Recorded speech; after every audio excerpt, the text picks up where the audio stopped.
Two. God damn it. Alright. Shalom, y'all. Before I start, I'm going to give all praises to Yahweh, Bahashim, Yahweh Shai, Bahashim, Rachakurash, double honors to the elders and apostles of Great Millstone. Peace, blessings, and salutations to all that like to Akim Akwath, learning, teaching, and truth and sincerity. Another video from the Spirit. Your brother Malak from GMS Detroit.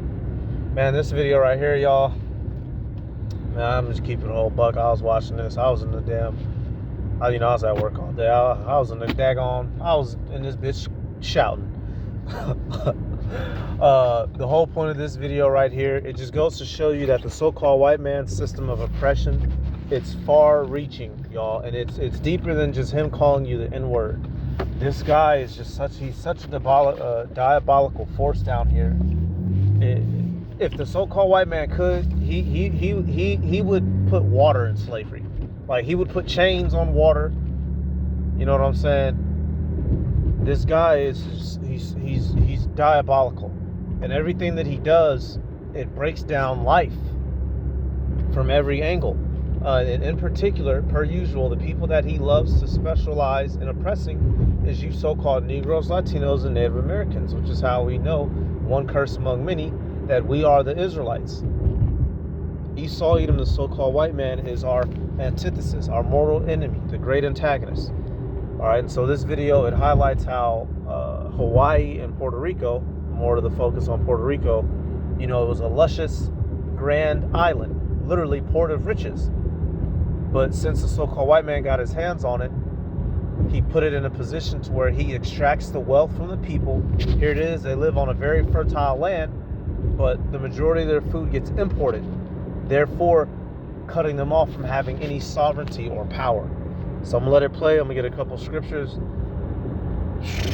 Yeah, man, this guy, y'all, he can't. All he does is oppress and cause pain and suffering worldwide. Places the U.S. colonized. I want to tell you about two places the U.S. colonized and then destroyed their ability to feed themselves. I'm talking colonized and destroyed their ability to feed themselves. About two places with very fertile land and with weather so favorable that large quantities of food could be grown year-round. But instead, Puerto Rico and Hawaii only produce 10 to 15% of what their population eats.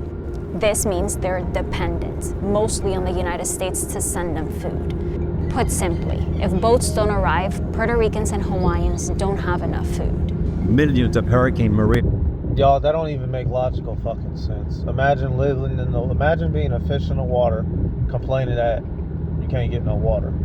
They're on fertile lands and islands, but because of the oppressor, they don't have access to them. All their resources get extracted. And this is the typical strategy of the so-called white man. Show up, take over, colonize, destroy, extract. Throw some Jesus in front of you so you don't rebel. And then when he sucks you dry, he just goes to the next one. This is why vocab and you scoffers, you white Christians, anti-Christians, you can all go fuck yourselves. Because whenever people that look like you show up, death follows. Victims are struggling for basic needs. And the irony is that part of the reason the U.S. was attracted to these islands more than 100 years ago was precisely their fertile land. See, U.S. corporations saw an opportunity to profit off the land. So one way in which they destroyed the locals' ability to feed themselves was by turning land that used to have diverse agriculture that fed the local population into monocrop farming, meaning that they used thousands of acres of land just to grow one crop, a crop they could export. Companies like Domino grew sugarcane in Puerto Rico and Dole grew pineapples in Hawaii. Hawaiian pineapple. Export. Companies like Domino grew sugarcane in Puerto Rico and Dole grew pineapples in Hawaii. Dole is still a company that is kicking strong to this fucking day, y'all. You know what, y'all? Let me. You already know where I'm gonna start. I just want to start with the scripture. I grab it all the time, and I'm gonna keep grabbing it because it's the modus operandi of Esau Edom. It's his particular strategy. We're gonna go to that Micah. Y'all know what time it is, man. Fuck me, dude. shit just pisses you off. Something awful. Micah 2:1. Woe to them that devise iniquity and work evil upon their beds. When the morning is light, they practice it because it is in the power of their hand. Right? Right now, the earth is given into the hand of the wicked, who are the Edomites, the elites. All right, chiefly Amalek, them Ishis, them you wishes, right? And the funny thing, South America, in the Latino countries, they're heavily ruled over by Amalekites, right? Right now, the president of Mexico is an Amalekite woman, if I still remember correctly. You have a lot of Cohens and Levies running around in South America, all right?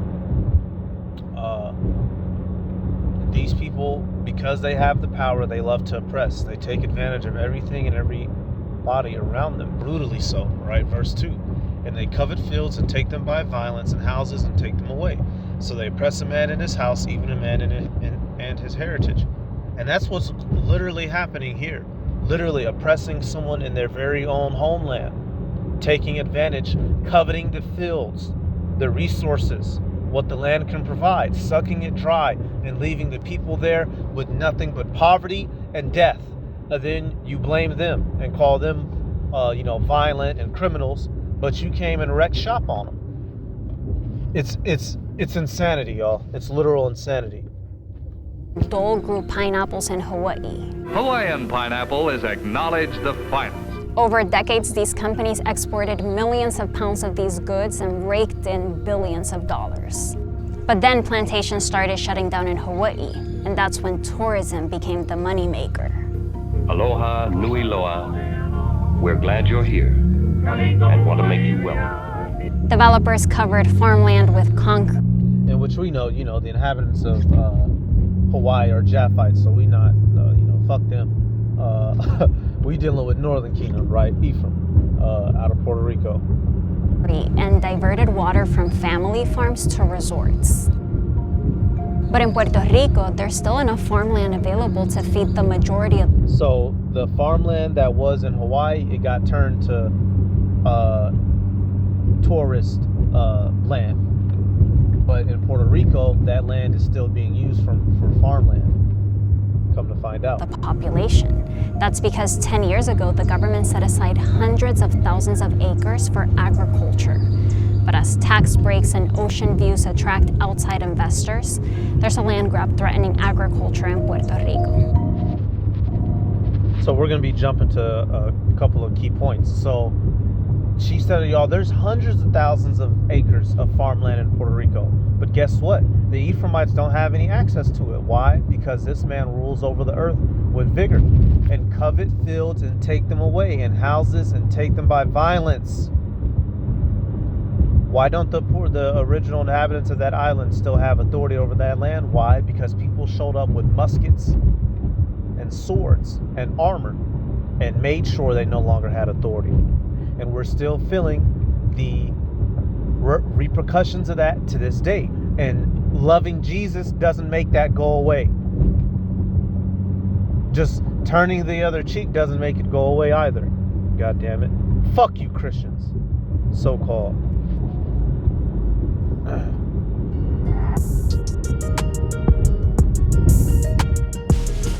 I'm at a farm in the town of Toa Alta. Here they grow over a dozen different crops at a time, including tomatoes. And the reason I bring up tomatoes is because I don't know if you knew this, but I only recently found out that some of the produce you buy at the grocery store, like tomatoes, gets artificially ripened. Since it'll take a while for them to reach their destination, they get harvested while they're still green and then get exposed to gas that makes them turn red. And I grew up thinking that the taste of supermarket tomatoes was just what tomatoes tasted like, until I tasted one right off the vine. So they're living on a whole fucking island, y'all, being forced to eat GMOs. And so I'm going to be fast forwarding now. Here it is, y'all, and when we get to the kingdom of heaven, we're going to go back to know what the original look and taste and feel of proper foods are. Did you know that tomatoes are actually green initially? Did you know that? Hey, something I've done it before. I'll hop on Google, type in pictures, ancient pictures of fruits and vegetables, and you'll see the shit look way different, right? With watermelons, Real watermelons are supposed to have a swivel pattern inside of it, if you didn't know that, right? Even the watermelons with seeds that we have now, they've still been heavily modified. You know, it's just all bad down here, y'all. It's just all bad down here. But once again, who do we have to blame? When you show up on a man's land and you take over everything, you take over his ability to provide for himself and his people, you're what? You're a murderer. Sirach 34 and 21. The bread of the needy is their life. He that defraudeth him thereof is a man of blood. He that taketh away his neighbor's living slayeth him. And he that defraudeth the labor of his hire is a bloodshedder. So even if you don't directly shoot people and drop bombs, you still cause loss of life. Why? Starvation. People riot, steal and kill from each other because of the induced poverty that you've been placed upon them. And these people know that, and they're not innocent, y'all. They smile in your face, but they're fucking demons. All right, so I had to pause it for a second. I lost my train of thought, but you know, I just read it. Take away a people's autonomy, you destroy them. These things, Esau Edom knows this. None of this was accidental. It was all on purpose. This isn't. Oh well, you know, when you're striving to build society, sometimes there's going to be no. This is on purpose to have complete domination. And this is how the Edomites operate, the so-called white man, the Western world, here out of America in particular. When they show up with their lifestyle, it decimates the native population. And everybody knows this. This is how they do. Has a lot to do with the level of sovereignty a group of people have. If you don't control your food supply, you're at the mercy of those who send it to you. For Puerto Rico, that's mostly the United States. Most of the food Puerto Rico imports for its more than 3 million people comes from the US. That's a lot of food coming in and a lot of money going out. Almost $28 billion a year to be exact. But we also get fruit from as far as China and a lot of root vegetables from Latin America. So we eat food that travels a very long distance before it reaches us. I want to tell you everything a taro goes through before making it to a Puerto Rican's plate. Taro describes what we call jaltilla and malanga. First, the malanga gets harvested in a country like Nicaragua. It gets cleaned, then submerged in chemicals and put in a fridge, then on a boat. And it doesn't come straight to Puerto Rico. First, that ship is most likely to stop in Florida. The malangas are dropped off, spend a couple of days there, and then they get on another ship to finally make it to Puerto Rico. So it becomes a process of a couple of weeks. Look at the difference between the distance an imported malanga must travel, taking 2 to 3 weeks before it reaches the supermarket, versus one that's locally produced in a farm like this one. And y'all, that's why when that storm hit them, they were down so bad. Because, you know, I was sitting there thinking on it, you know, you'd be like, damn, this shit don't make sense. Y'all are on a whole fertile island. Why are they down so bad? Why? Because Esau Edom owns everything down there. And they cut them off. The actual Israelites, the actual Ephraimites, right? And, you know, you have other tribes there. They don't own a single thing down there. And most importantly, their own food. They don't even fucking manufacture. In small pockets, like we're going to see later on, actually I'm going to fast forward, you have certain groups, you know, trying to take back their power, right? Farmers, right? Natural farmers, no GMOs. But the overwhelming majority, over 90%, is Edom owned. That's why they're locked out and they can't, you know, effectively take care of themselves. And this is what Esau does. He comes in, he handicaps you with his technology. So then when you're put in a situation where, you know, you can't get to his technology, you're quintessentially fucked. You're doomed to die, brutally so. And then as you're dying and suffering, he points the finger at you to say, you know, you're a bunch of criminals and statistic rates and all this and all that. But he manufactured the entire thing. This is the devil that we're dealing with, y'all. This is how he gets down. Textbook. Grown led to our diet becoming more Americanized. And then fast food restaurants arrived. Now Puerto Rico is in the top 5 globalizing. And then came food order to keep wages low, Puerto Ricans needed access to food that was cheaper. So the Puerto Rican government started subsidizing the construction of more supermarkets. And then came food stamps. Standing between Puerto Ricans and hunger are what everyone calls los cupones. The combination of supermarkets and food stamps resulted in Puerto Ricans buying more processed foods. Now listen, I'm not... Yep, so I'm fast forward and hopping around. Before, they didn't have supermarkets. When supermarkets were introduced, the American-style supermarkets, right, took up farmland, cut them off, right? Well, people started depending on them, you know, supply and demand, right? And what does Esau do? He continues to come up with more methods to bottleneck them. And that's why they're going through, come to find out, this food crisis. But then, you know, once you start eating the standard American diet, you know, people start getting fat, unhealthy diseases, right? All out the wazoo. It's the same 1-2 combination with this guy. And all of this was bad because these policies did help alleviate hunger in Puerto Rico. But incentivizing imported foods rather than locally grown led to our diet becoming more Americanized. And then fast food restaurants arrived. Now Puerto Rico is in the top 5 global locations with the most McDonald's restaurants. And there was... Think about that for 10 seconds, y'all. It's one of the top 5 places that have the most McDonald's restaurants. You have states bigger than that island. How is that even possible? That's how jam-packed they're stuffing them with, you know, GMOs and, you know, the bullshit, y'all. Top 5 in the world on that little island. So that must mean when you can take a piss and it's gonna land on a McDonald's out there. 2 on a corner. Diabolical shit, y'all. Diabolical shit. Break their minds, break their health down, and own them. Come on, man. The result of all these factors is that the percentage of food we produce locally has dramatically dropped over the years, despite the fact that we have really good farmland. Esto es prime farmland, la mayor riqueza que puede tener un país. Y yo la estoy sosteniendo en mi mano. The farm I've been telling you about is called El Josco Bravo, and it sits on prime farmland as classified by the federal government. So now we're gonna see a group, you know, they're trying to take things back into their own hands. That means it has the best physical and chemical characteristics for producing food. Almost 10% of Puerto Rico is classified as prime farmland. On that kind of land, the farmers of El Josco, they applied to try to buy it, but the government has been attracted if it is classified as. Over the years, they've been banned. I'm just fast forwarding to the part to show y'all the group El Josco Bravo. Las tierras agrícolas están en continua amenaza también por las personas que vienen del extranjero, nosotros, y quieren sembrar alimento para Puerto Rico. Than 1,000 people how to grow food. They like to say it's an army of farmers who will fight for food sovereignty. But when they graduate from the program, they often find it impossible to access land to farm. They say some of Puerto Rico's best farmland is already being used for other purposes. A big one is...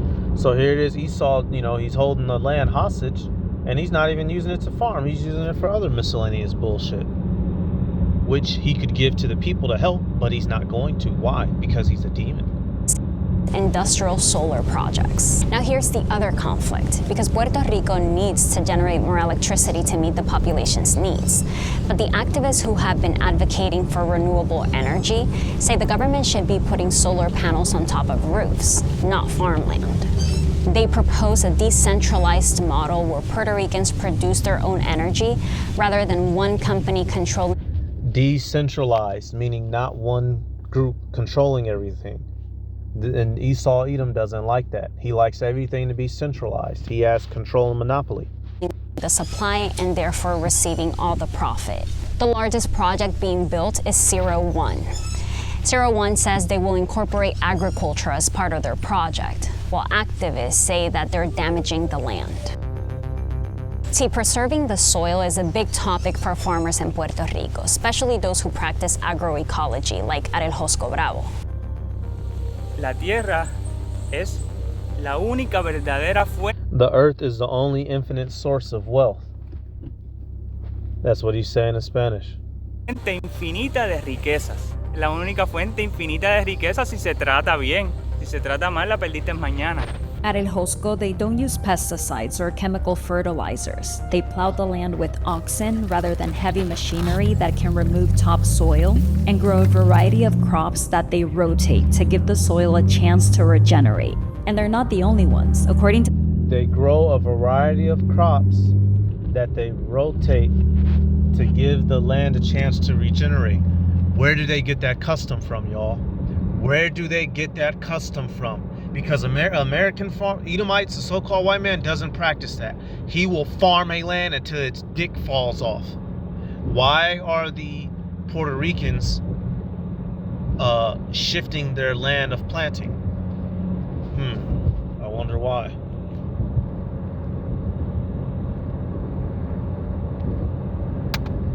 Let's do this. Where do we see that pop up? What's the relevance of that? Yep. Leviticus 25 and verse 3. It says, 6 years thou shalt sow thy field, and 6 years thou shalt prune thy vineyard, and gather in the fruit thereof. But in the 7th year shall be a Sabbath of rest unto the land, a Sabbath for Yahweh. Thou shalt neither sow thy field nor prune thy vineyard. Right, so this goes back to the scripture. This is a law given unto the Israelites. They carried on that custom, all those generations down the line, y'all, because remember, Northern Kingdom came over here to keep the laws, and they started going off over time. But remnants of our heritage would shine through. They would maintain certain things, and this is one of them, right? And then, if you keep on reading, it goes to tell you, because you didn't work the land that year, the Lord would set it up through the Spirit where the earth would give its increase until, what does it say? You come back on the land, you let it sit so if I remember correctly, the 9th year, you come back to, you let it sit a solid year, you can plant the 8th year, then going into the 9th year is when you'll actually be reaping. And it would, but that 7th year to hold you over, the Lord would have it produce double for you. Because he knows, man. Come on, y'all. And I got another clip. So we see he's doing all that. Right? All right, another case right here. We're going to be looking at emeralds. All right, but now let me get something. That's why, y'all, one of the benefits and the promises coming to us in the kingdom, we're going to be able to reap the hard work that we do. The benefits of the land, the benefits of the possessions that we're going to have in the kingdom. One of them being land, y'all. One of them being land, man. Because Esau, we do all this toiling, all this labor, all this work, and somebody else benefits off of it. And that's one of the curses, going back to Deuteronomy, right? Literally. Matter of fact, let's establish that in Deuteronomy, actually. We're working the land, somebody else profits and gets all the gain. And then in the kingdom, we're going to get the blessing back to where,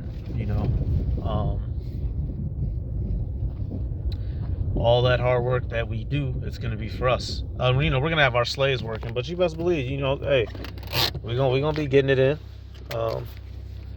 We're a farmer, shepherd people, so we're going to be getting it in the kingdom. But let's just Deuteronomy 28, just showing you that this is one of the curses, y'all. We work the land and we don't reap none of it, literally. And in the cities, we're working all these jobs, doing all the work, but who gets all the big payouts? Who's the mega millionaires and billionaires while you're getting crumbs? Deuteronomy 28 and 33. It says, the fruit of thy land and all thy labors shall a nation which thou knewest not eat up, and thou shalt be only oppressed and crushed always. So that's what it is. We do the work, they reap the benefits, quite literally. So now you see the opposite of it. Isaiah 65. What's coming to us in the kingdom, y'all? Isaiah 65, and we'll start at 21. And they shall build houses and inhabit them, and they shall plant vineyards and eat the fruit of them. They shall not build and another inhabit, they shall not plant and another eat. For as the days of a tree are the days of my people, and mine elect shall long enjoy the work of their hands. They shall not labor in vain, nor bring forth trouble, for they are the seed of the blessed of Yahweh, and their offspring with them. So that's one of the benefits of the kingdom, y'all. The things that we do, it's going to be to our benefit and our success, which we don't get any part of right now. And this is one of the curses of the Israelites, the fact that the heathen would be ruling over us. I'm gonna get to that Luke 2 later. For this next clip I'm gonna play. So hey, this is one of the promises we're gonna get in the kingdom, and it's gonna be glorious when we finally get it. So coming back here, the emerging emerald industry, right? Coming out of South America, and once again it's the same thing. So-called white man and Ishmael, because they mention him in here around the 11-minute mark. Even if I miss it, but they mention a company out of Dubai, right?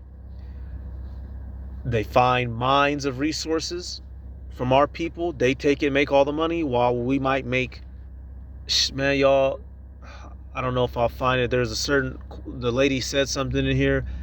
She said that some of the emeralds that they find and sell, just one emerald, that thing will be sold for more than certain of these miners will make in their entire fucking life, y'all.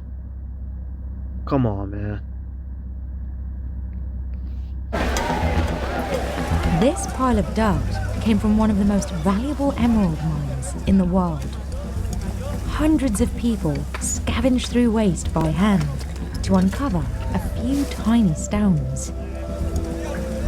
Es muy común que hayan fracturas. Han salido personas con la clavícula fracturada, tobillos.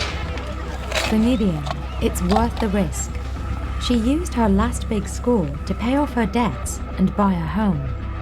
But she hasn't found anything valuable in a year. Just a few miles away, commercial operations backed by foreign investors say they find emeralds. Backed by foreign investors. With that little cross over the top. And that cross don't represent Jesus. That cross represents you've been colonized and you've submitted. So these so-called white man, you want to jump up, talk about some Jesus? Well, y'all need to, when y'all show up with that Jesus, everybody ends up dying. And that's just a fucking reality. Every hour. Some sell for a fortune. Retail a stone like this could go for about $500,000. So what happens when foreign investors take over a $150 million industry? And can local miners gain a piece of it back? And the answer is no, they're not going to gain it back. So let me fast forward a little bit. You know what? Yeah, they're just explaining the process of how emeralds form. Been out there for a long time. I believe this guy's a Amalekite. Let me see. That would normally go into an emerald. Less iron means a more saturated green color. And for emerald buyers, color is king. Diamonds have been out there for a long time. Color stone. Michael Gad. Yep. Now we know Gad is a tribe, right? Michael. So he has two Hebrew names, but this guy ain't no. This guy's an Amalekite. Remember that, y'all. You have a lot of Amalekites running around South America with, Yiddish, right? Hebrew names. Micah, Allah, Gad, literally Gad. So it's our people suffering, and it's them folk. Every time, it's always them running some shit without fail. There's now another different league of valuation of stones. So let's fast forward. She's an informal miner, sort of like a prospector during the California gold rush. Yo le tengo mucha fe a la esmeralda y... Nidian. That's her name, Nidian. Right? She out there, trying to get her daily bread. Running there, try to get some emeralds and, hopefully sell some and hit big. Apparently she was able to sell some, paid off some debts, bought a house. But like she said in the promo, people will be coming out of there with broken fucking bones. Or coming out of there with nothing at all. This is how he got us living, y'all. When that man showed up with that boat talking about some Jesus, this was the result. Pero es mentalidad, es suerte, es energía. No sabemos qué es, pero así es la esmeralda. But to have a shot at finding something, You need to be ready to run.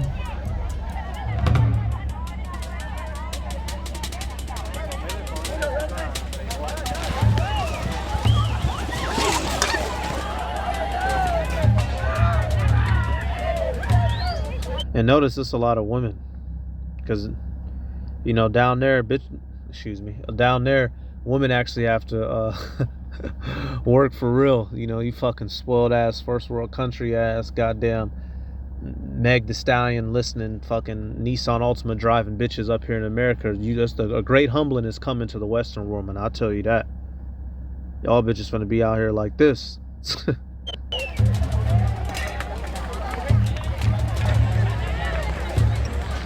Lillian claims her spot and digs for treasure the size of a pebble.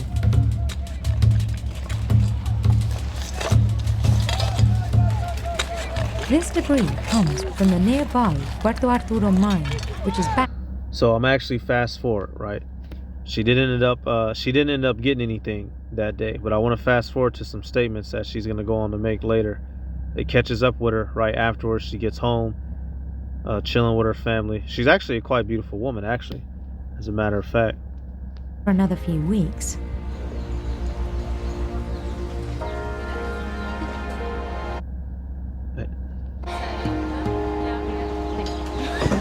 A ver, cuéntenos cómo le fue, cómo le fue en la mina que hizo ayer que... Usted quería grabar y se cayó. A mí. Yeah, you know, so, you know, got that long hair braided up, right? But hey, and that's why Esau likes to go prey on our women in South America, right? The Northern Kingdom women. They're in an impoverished condition. They have the money, so they show up, right? And obviously, women are going to flock to the money and the power and the comfortability. And once again, you know, a matriarchal, woman-led house, so it's easy for the takeover. Que me estaban grabando y me caí. O sea, yo sí me he caído. No, pero no grabaron la caída, menos mal. No.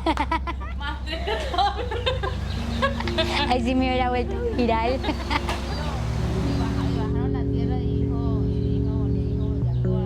Qué trágico va a ser que usted vaya y por cargar. And notice she not 400 pounds, right? You know, because you know all this McDonald's up here. Come on, man. Un bulto al hombro, se saque 10, 20, 30, 50 millones. Eso no es trágico.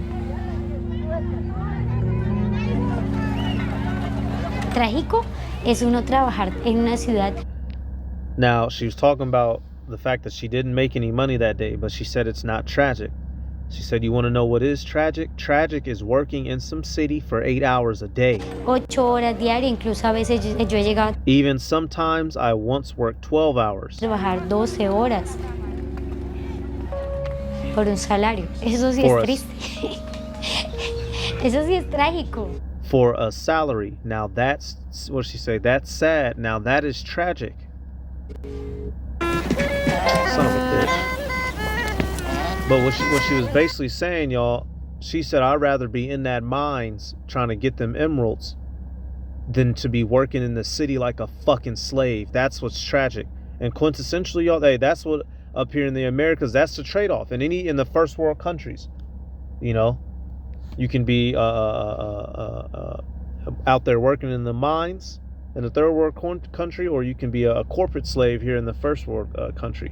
And that's why ultimately us as the Israelites. And so basically, y'all, she was making light of the situation because that's all that we can do. And that's how we've been getting through this fucking struggle since we've been a people, man. You know, you got to find a little bit of sunlight wherever you can. And the scripture it brought to mind was this right here, Tobit 4:21. So even though she going through all that hell, she's still keeping a positive mindset. Tobit 4:21. And fear not, my son, that we are made poor, for thou hast much wealth, if thou fear the power and depart from all sin and do that which is pleasing in his sight. So we have the real wealth, y'all, which is what? This knowledge, this wisdom and understanding, the blessing that's coming to us. We're the Israelites. No matter what this motherfucker does to us, ultimately we will prevail. God damn it. So he's gonna pay for all of this. He's gonna pay for all of this, y'all. You know, this is a good video. You can come check it out. You get to see all the struggles that they've gone through, right? You have those who are trying to mine on their own. You have the people who basically become coons. They just decide to partner up with the companies, but they have less autonomy. But what I really want y'all to see, you fast forward and you see ultimately who profits from it. Once again, Esau Edom, especially and specifically the daggone Amalekites. All right, so right here. Let's see. Oh shit. Back in 28. Oh, here we go. Demand for emeralds is increasing, and people are buying from all corners of the world. People think, oh, you own them. And this motherfucker, you know, don't let his little bit of an accent fool you. Whole Amalekite, bro. They send their children down there to grow up, to learn the language, to learn the customs of the people. Set up a little shop, you know, make them start to like you, and then execute the game plan. That's how these motherfuckers do, y'all. They're not playing. You niggas are playing. They're not playing. They're conquering and taking over and killing. Mine, it's easy. It's tons of headaches. Michael invested in a mine in Colombia to source the quality of gems he's after. Of course, the bigger, better, but we look in terms of the quality. What's the best of the quality to have? A lighter emerald is less valuable than a darker emerald. Also, too dark is also not correct. The average price per carat is anywhere from $5,000 to $35,000, $40,000. Michael sells emeralds wholesale to jewelers like Tiffany, and he says emeralds he's sold have shown up on the red carpet and at royal weddings. So he gets all that praise, all that money, and they don't get none of it. They don't get not an ounce of it. Jump to history exploitation. Let me jump now. So I was just letting y'all see that, you know, so you know they get to live life lavish, luxurious, while the people who are breaking their fingers and, you know, inhaling fumes are dying in poverty, while assholes across the planet are living it up. This is how E gets down. Matter of fact, let me get this Luke real quick. And these heathen, they're keeping us in this position on purpose. It's their duty to oppress us cohesively. Luke 16:19. There was a certain rich man which was clothed in purple and fine linen and fared sumptuously every day. The elite of Esau Edom. This is a parable. And there was a certain beggar named Lazarus, which was laid at his gate full of sores, and desiring to be fed with the crumbs which fell from the rich man's tables. Moreover, the dogs came and licked his sores. So this is parabolic. The elites are running the world. Our people try to do whatever they can to get some of that favor, right? To get some of that, you know, that money, that resource, and they're never fully able to get on that same level. All right, the dogs licking the sores, the heathen nations keeping you down, right? Stores in your communities doing this, doing that, taking from you, breaking you down, selling you this. You know, the Ishmael, they selling you Lucy's, weed shops here and there. The Gooks, they got all the salons here.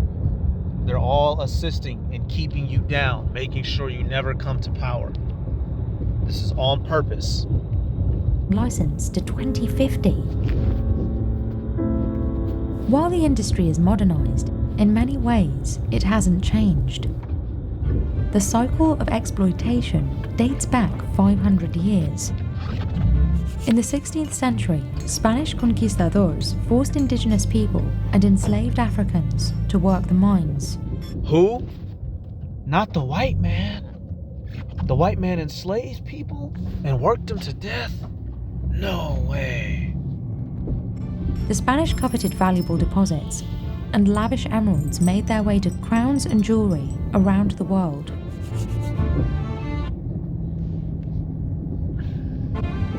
Since then, the mines have changed hands countless times. There has been peace and times of intense fighting, but the real money has always been made by those at the top. For the most part, those at the top those who are the owners of the mines or the traders in the international markets or the users don't care about those disposable populations. They can always change. They are not getting rich, but there will always be people in need of engaging in these economies to be able to live if they have no other economic options. Exactly. And so these people have no other economic options. That's why they don't care if 100,000 die, because there will be another 100,000 lined up at 4 a.m. tomorrow. That's why, y'all, like I said, this is bigger than the N-word. This man has the entire world in a system of oppression. And we're waiting on our Lord Yahushua to come deliver us from this man's grips. So I'm gonna just get one more and end it. This is the type of shit, y'all, make you just want to just these motherfuckers, boy. Let me get this out of Maccabees. That's why we're gonna get glorious vengeance on Esau, Edom, and we're not evil or hateful for expecting that and looking forward to it, because if this man isn't dethroned, he'll destroy the earth. He'll rip up and destroy everything, and you'll be the workforce to do it, and then you'll just have a fucking chip in your hand. All right, so First Maccabees 2:10. What nation hath not had a part in her kingdom and gotten of her spoils? All right, now originally, dealing with us being taken over in our land, and applying it today, worldwide, wherever we're at. All these heathen nations around us have had a part in oppressing us, taking over us, and benefiting off of our back-breaking labor, while you get nothing but fucking pennies, and then you die, and the generation after you takes up the mantle behind you, and they die, so on and so forth. So that's it, y'all. I'm gonna give all praises to Yahweh, Bahashem, Yahushai, Bahashem, Rakakorash, Devanas, to the elders and apostles of the Great Millstone. Peace, blessings, and salutations to all the elect Achim wa Akwa, learning, teaching in truth and sincerity. Shalom.